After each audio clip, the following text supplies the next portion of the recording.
Keerthisri news Medak నియోజకవర్గం జంగిలి వీరన్న కంటి నారాయణ ఖేడ్ కాంగ్రెస్ నాయకులకు ఇందిరమ్మ ఇండ్లు. ఈ కాంగ్రెస్ ప్రభుత్వం చేపట్టిన ఇందిరమ్మ ఇండ్ల పంపిణీ నియోజకవర్గానికి 3500 ఇందిరమ్మ ఇండ్లను కేటాయించగా వీటిని అర్హులైన నిరుపేదలకు కాకుండా కాంగ్రెస్ బడ నాయకులకు, పలుకుబడి కలిగిన నాయకులకు కేటాయించడం సిగ్గుచేటువని, అర్హులైన నిరుపేదలకు ఇందిరమ్మ ఇండ్లను ఇవ్వకుండా కాంగ్రెస్ పార్టీకి ఓటు వేసిన నిరుపేద ప్రజలకు ఇందిరమ్మ ఇండ్లను ఇవ్వకుండా కద్దరు చొక్కా వేసుకొని ఖరీదు మాటలు చెప్పి నాయకులకు ఇందిరమ్మ ఇండ్లను కేటాయించాలని ప్రజలు మండిపడుతున్నారు.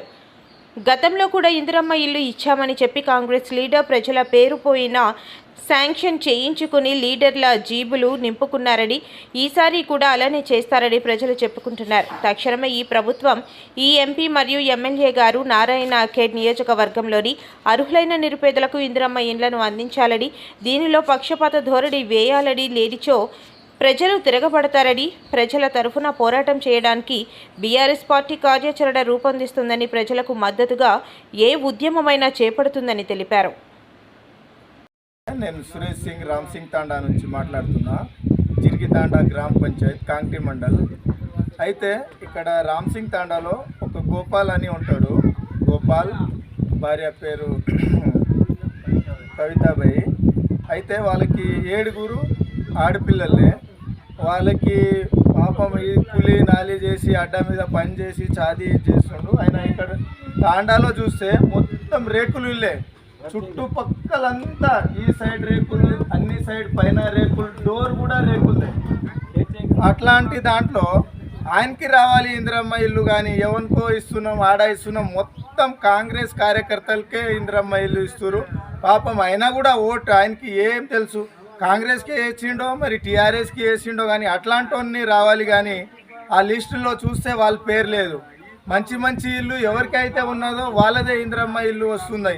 అక్కడ పైన పర్వతమేమో వాళ్ళకి బైక్ లేకుండా, ఇది లేకుండా అన్నీ చూసి మేము ఇందిరమ్మ ఇల్లు ఇస్తున్నామని చెప్తుంటే, మరి గోపాల్ కవి బైక్ ఎందుకు ఇందిరమ్మ ఇల్లు వస్తలేదు? రామ్ సింగ్ తాండాలో అన్నీ ఉన్నాయి. ఆయనకి రేషన్ కార్డు ఉన్నాయి, ఆధార్ కార్డు ఉన్నాయి, అన్నీ ఎవరైనా ఉన్నాయి. ఆయనకి పొలం లేదు, ఏం లేదు. ఉంటే 1 ఎకరం ఉంటుందో ఎంత ఉంటుందో, కానీ ఆడబిడ్డలు 7 ఆయనకి. మరి అట్లాంటి ఇందిరమ్మ ఇల్లు రావాలి. కానీ ఈయన ఏం ఎంక్వైరీ చేస్తుండు, ఎవరికి ఇందిరమ్మ ఇల్లు ఇస్తుండు ఆయనకి తెలియదా? ఈ ఎమ్మెల్యే నారాయణఖేడ్ ఎమ్మెల్యేకి తెలియదా? నారాయణఖేడ్ ఎమ్మెల్యే ఎంక్వైరీ తీసుకుంటలేరా? ఆ సంజయ్ రెడ్డి చాలా మంచోడు, కానీ ఈ శేఖర్ పటేల్ అయితే ఈ మొత్తం జిర్గితాండా, రామ్ సింగ్ తాండా, ఇక్కడ కాంగ్రెస్ మండలికి సర్వనాశనం చేస్తుండు. ఎవ్వరి మాట విన్నాడు. ఎవరైనా ఇటు ప్రాబ్లం ఉంది సార్ అని చెప్తే ఆయనకి ఉల్టా మాట్లాడుతుండు, కానీ ప్రాబ్లం ఏడ ఉంది ఆడ చేయాలని ఆయనకి అనిపిస్తలేదా? ఎవరైనా కార్యకర్తలు పోయి సార్ ఈ ప్రాబ్లం ఉంది, వాళ్ళకి రావాలి, వీళ్ళకి రావాలంటే ఉల్టా మాట్లాడుతుండు. మరి వీళ్ళకి ఇందిరమ్మ ఇల్లు ఎందుకు రాలేదు? దీనిపైన స్పందించి రామ్ సింగ్ తాండాలో గోపాల్ కవి బైక్ ఇల్లు వచ్చేటట్లా చూడాలని నేను కోరుతున్నా. జై శివాలాల్.